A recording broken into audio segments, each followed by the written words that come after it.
What's up, nerds and nerdettes and wee little nerdlings all?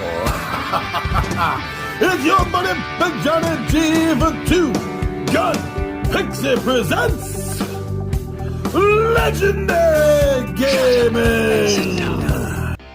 Alright, how's it going? Welcome back to another Midday Monologue Monday. I'm your buddy Big Johnny G. We do this episode every Monday, but we do have a show every day of the week. So come by and check them out. I think you're going to enjoy them, especially if you like, if you're watching this one, then you enjoy RPGs. So you want to particularly keep your eye on Thursdays. So I've been doing a series of Werewolf videos, the second edition, because me and the 20-sided warriors have dived into it. And, man, I can't tell you how much fun I'm having running this campaign. Again, it's been about 25 years. So I've done a few videos here on Mondays concerning werewolves, werewolf games, things that you need to know. Now I want to talk to you about the most important part of being a Garou, and that's the rite of passage. This is what determines whether you're a Garou or a pup. Because you're not considered a full-fledged Garou. You can't go up in ranks until you pass a rite of passage. This is also usually the first time that you're part of a formed pack.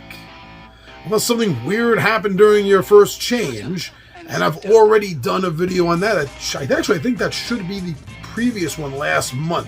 Should be on First Change. So go check that out. So I'm not going to cover First Change here with the rite of passage, but we'll jump into things pretty much otherwise right now.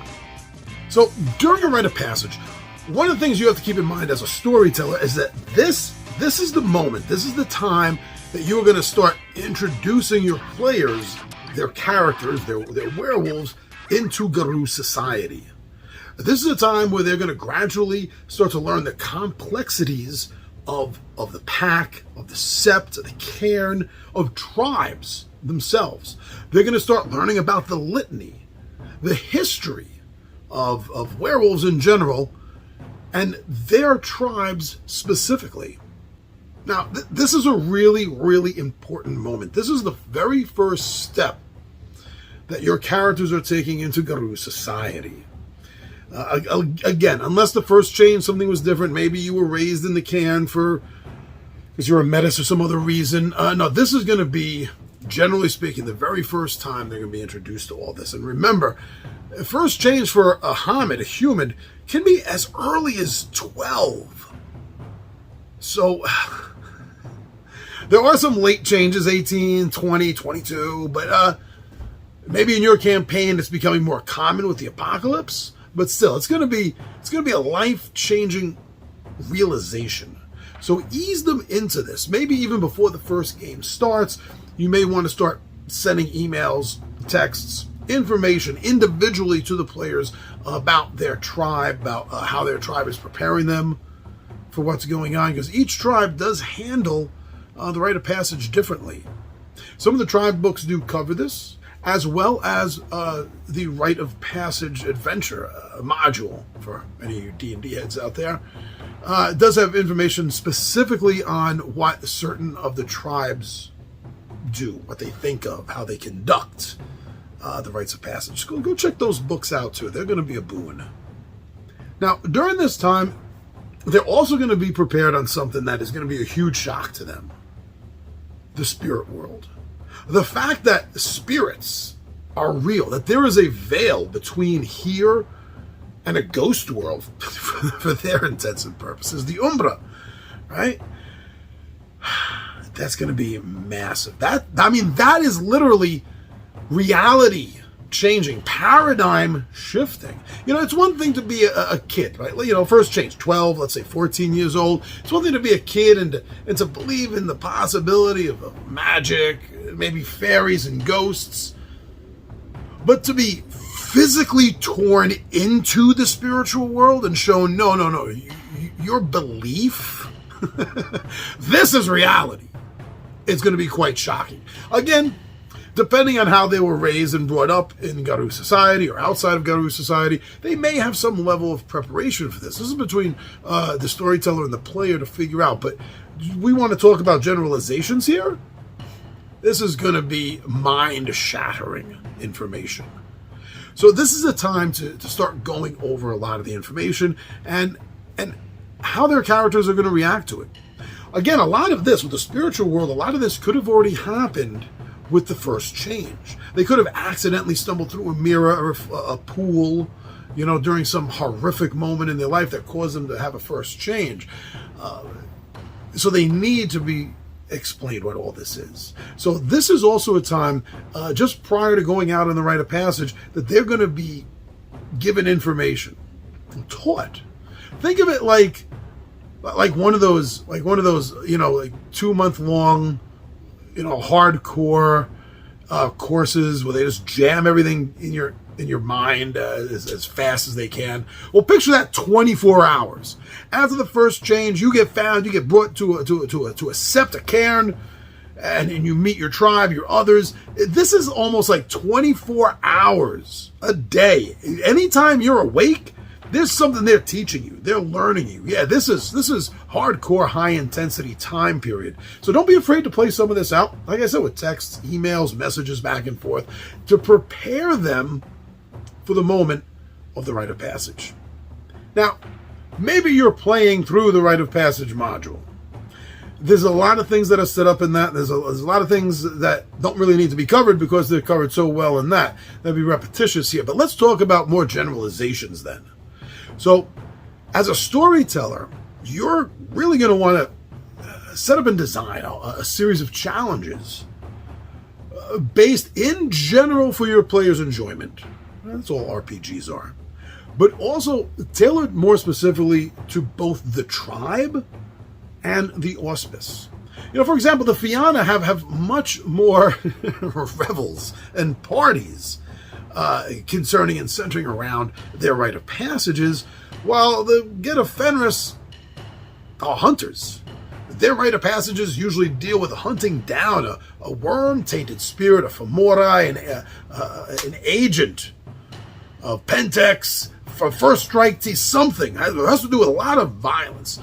So they're all different. So examine the tribe themselves, because that will give you a lot of hints. But again, in the tribe books and the rite of passage books, there is a lot of information on specifically what they're looking for. Like the Glasswalkers don't really care much about your survival in the wilderness. They care about your survival in the urban setting. They care about your survival in the corporate setting, depending on what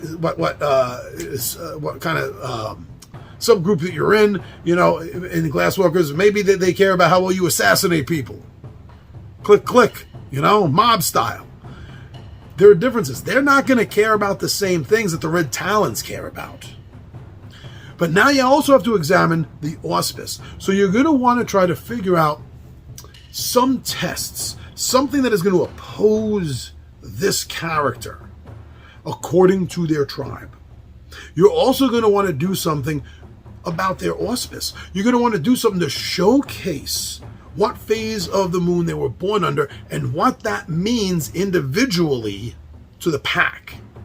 Now, I'm not going to get into that too much right now because the next video in this series is going to be specifically on pack and pack dynamics. But this is where it all starts. The rite of passage in general, especially when you're dealing with diverse Garou tribe members, which at the time of the apocalypse, that's usually the norm. When you're dealing with these inter-tribe members, then you're dealing with a different animal, so to speak, when you think about the rite of passage, because there has to be multiple things in it to make all the tribes happy, as well as the auspices. So every rite of passage that you're going to be designing for your group, you're going to want to keep in mind what the tribe wants out of it and what the auspice wants out of it. And depending on how many are in your pack, now if you have an ideal pack, if you're lucky, and you, the storyteller, have 5 players, and everyone is happy with a different moon phase auspice, then you have a great balanced pack. But that also means that there's going to be that many more auspice designed challenges to do. The more different tribes that you have, the more different experiences you're going to want to put in there potentially for them to have in their rite of passage as well, so the tribe recognizes it. You have to do this balance, and it's going to be a delicate balance, but it's going to be fun, and it's going to give you a lot of opportunities, not only for combat, but for mental exercises in the players as well. Now, not every Garou tribe is available to have the resource of a mentor. That doesn't mean that there's nobody in the tribe that's mentoring them, that's teaching them things. It just means as a resource, they don't have anyone to go to. What do I mean? You don't get the difference? Well, the difference, I think, is that the storyteller, in this case, with a bone gnawer, I think it's the bone gnawers don't have mentors. But if I'm wrong, whichever tribe can't have one. The storyteller would still have somebody mentoring them, but they're not anyone that the player can count on. They're not someone the player can go to as a resource for help. They're an even more bland NPC that just comes in to say, here's some facts about the tribe. Here's some facts about your auspice. I can teach you this gift or that gift, or show you where to go for what spirit to teach you if you prove yourself. While as a resource, you can go to these people regularly for help, for advice. That's the difference. So there's going to be mentorship and guidance no matter what, even if you don't have it as a resource. Remember that difference, because that is highly important, because again, this is the first time that your players' characters are going through this. And use this opportunity to establish some of the elders. Well, you should have all the elders of your sept figured out in your book of NPCs, in your storyteller book. You should also have general, well, not elders, but higher rank, like a rank 2 and a rank 3 for each tribe and each auspice to help them get to that level. Have the NPCs ready. Have them ready. Maybe include them in the mentorship and guidance during the point leading up to them having to prove themselves with their pack with the rite of passage. Now, during the rite of passage, this is the first time, again, as I said earlier, unless something weird happened during first change, this will be the first time that your players' characters are part of a pack dynamic. Now, again, I'm going to be talking more specifically about pack dynamics in the next episode, so stay tuned for that.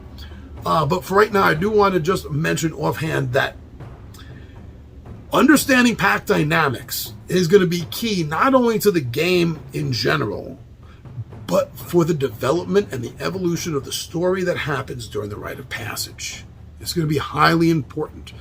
Each character plays a role. Now, I know if you've played RPGs, I know you look at me going, Big Johnny G, what are you telling me? I've played D&D. I know that every party member has their weight to pull, has a part to play. I've played enough MMOs, John. I know what tankers do. I understand all this. Now, fine. You think you do. You think you do. But you have probably never experienced what pack dynamics is supposed to be, what a team is supposed to be, the way it really pans out here. So just keep in mind that this is going to be the first time they're working together, and they're a family. They can make mistakes. They don't even have to like each other. They can have infighting, as long as they don't kill each other. Okay, they can have as much jostling for position as they want. Not all families get along, and not all families that do get along perfectly all the time. This is a family. But we'll get more into that next episode. An important part of your rite of passage adventure is going to be the scene that is being set. Where is it playing out? Now, it was easy enough for me 25 years ago, just as it is nowadays, to keep everything set in New York City, the way the core rule book of the second edition, the first edition, the revised edition, all had set up the Sept of the Green, New York City, Central Park. I live in New York City. I've been to Central Park more times than I can count, quite literally. This is perfect for me. But maybe that's not you. Maybe you live in Wyoming. Maybe you live in Texas. Maybe you live in Ontario. Things are going to be different.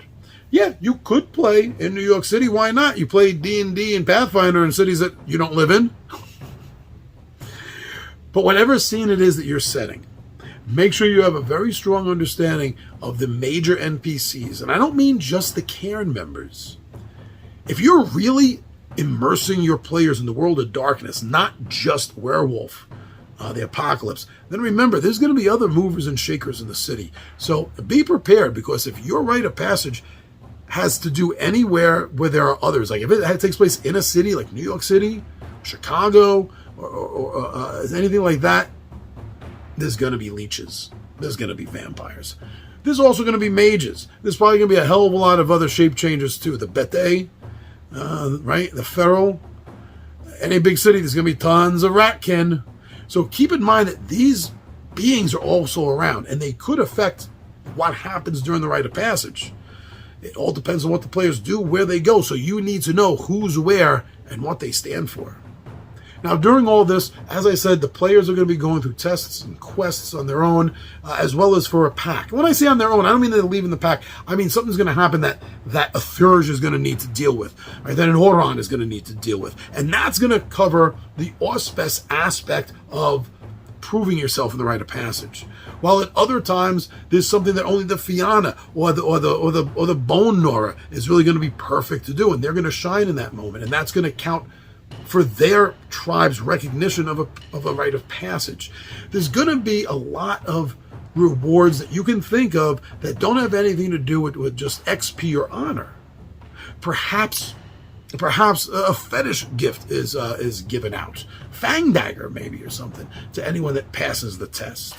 Maybe they have made new connections during this point that are going to be very important to them in the campaign coming up, or to the Cairn and Sept in general. Broaden your mind in general when it comes to rewards, but for the rite of passage, this is the most special adventure quest that your pack is going to go on. Doesn't matter how many packs your players are in later on down the road, because packs can change. We'll talk about that next episode. But the rite of passage pack is always going to hold a special place in every single Garou's heart. It's like going to war for the first time. The people that got your back, people you've never known before, different ethnicities, different beliefs, but they got you covered, and you got them covered, and it does make a brothership. And remember, Garous are family.